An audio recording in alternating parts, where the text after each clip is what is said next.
If humanity is nothing but an enslaved race, and they say we didn't learn a lesson, so that's why we have to come back to repeat it.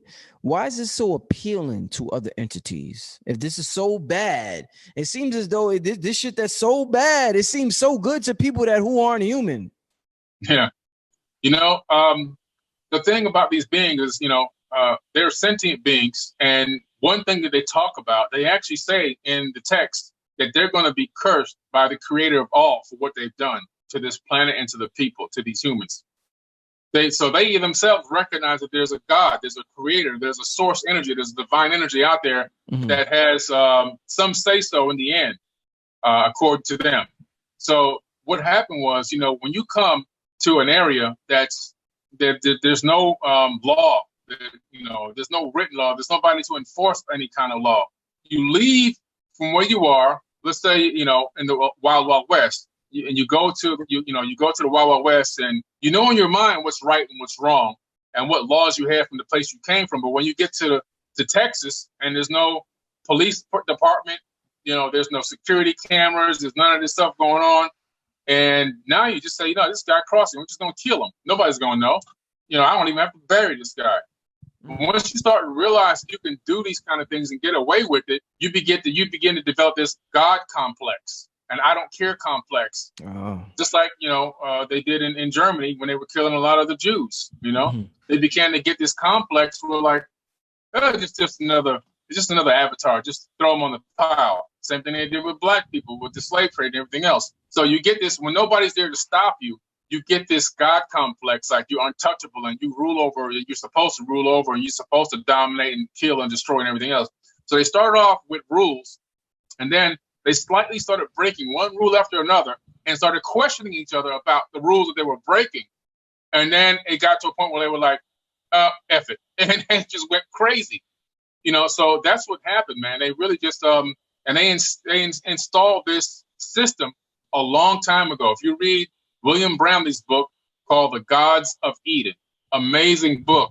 Mm-hmm. It talks about even how they installed inflation and everything else all the way back thousands of years ago, and still persists to this current day. So all this stuff has been set up and installed on us. See, these beings, they're so smart and intelligent. They don't think like we think. We literally thinking for what we're going to do next weekend. We're thinking about, okay, the weekend's coming. I got this much money on my paycheck. I can do this, this, and this. And I'm going to go to this concert or whatever. I'm going to have a little fun. I'm going to go to the beach. And then hopefully I got money left over on Monday to pay some of these bills. I'm going to juggle this for that and this for that. These beings ain't thinking week to week like human beings are thinking right here. Right. They're thinking by the millenniums. They're thinking 2 and 3 millenniums down the road. Wow. Just like Rothschild and Rockefeller. They don't think about 50 years, 20 years, 100 years. They're thinking 100, 500, 1,000, 2,000 years from now. That's how they think. That's why they're worth $700 trillion. And they got all that. They inherited the kingdom directly from Amun-Ra because they were the Ra-Kham. Their deep, deep bloodline going all the way back was the Ra-Kham, or the offspring of, which would translate into Rothschilds. So from 6,000 years ago, they were handed that. But that's a whole nother show.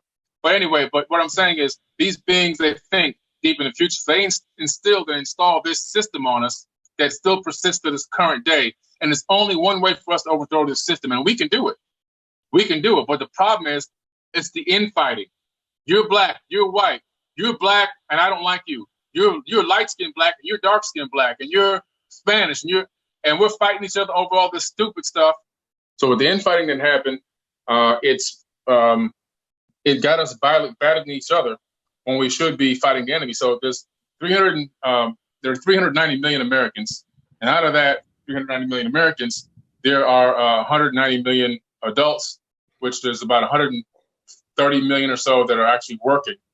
So even if only 20 million of those 130 million workers decided to say, no, we're not going to go to work on Monday. We're not going to pay our mortgage payments. We're not going to pay our car payments. We're not going to pay our taxes. And matter of fact, we're going to go take all of our money out of the bank on Monday.